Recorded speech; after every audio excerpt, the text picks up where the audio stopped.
Today we will discuss about conductors and insulators. What are conductors? Substances which allow electricity to pass through them easily are called conductors. Remember, substances through which we can pass electricity easily. It is very important to write. Current pass through it easily are called conductors, because in any substance, if you take any substance, it will allow electric current to pass through it under proper condition.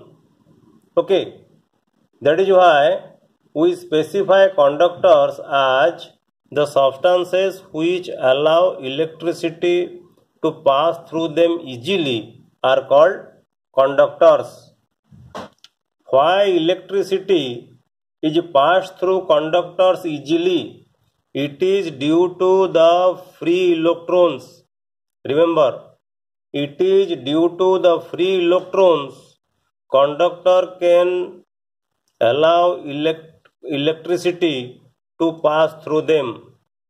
So in conductors, they have electric charges, which are nothing but the electrons that are comparatively free to move inside the material.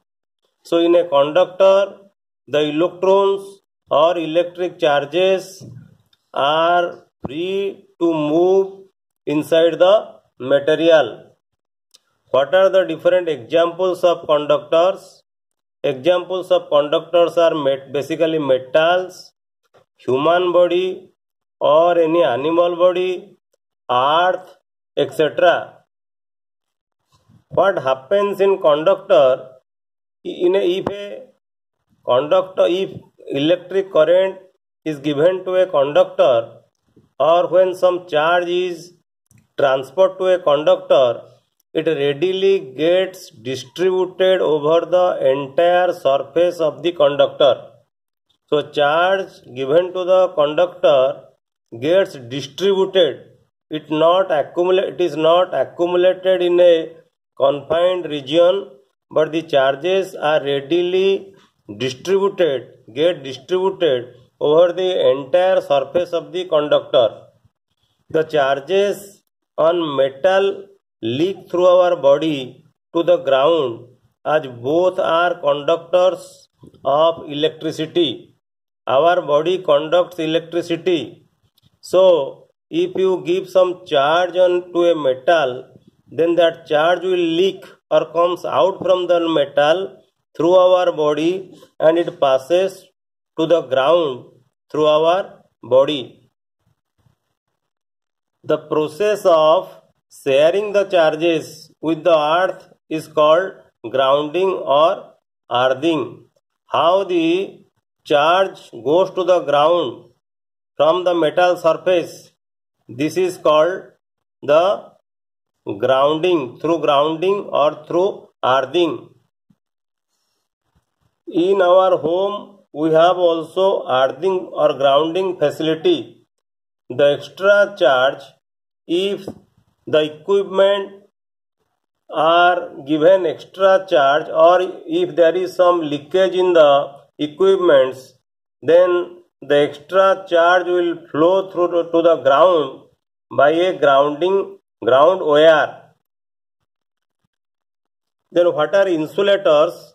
Substances which does not allow electricity to pass through them easily is called insulators. Remember, in insulators, electric current cannot pass through them easily.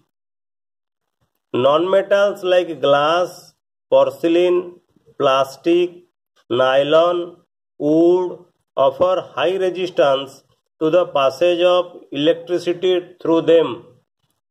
Through these materials, electricity cannot pass easily, so they are insulators. If some charge is put on an insulator, it stays at the same place. Remember, in insulator, the charge do not spread. it will remain or confined within a small region.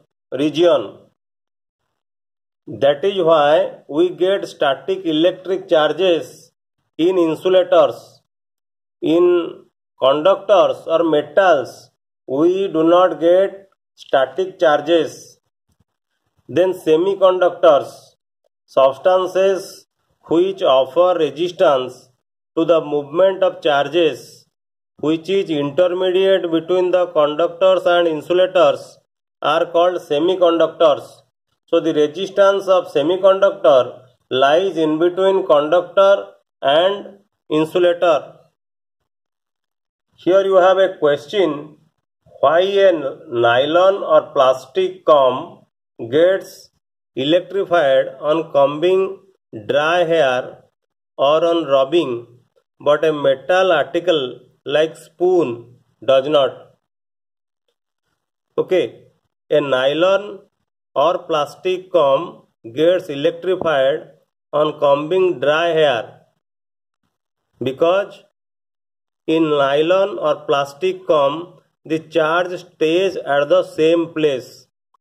It is the plastic comb or a nylon comb is a insulator. So in insulator the charge do not spread, but in metals like spoon the charges leak through our body to the ground as both are conductors.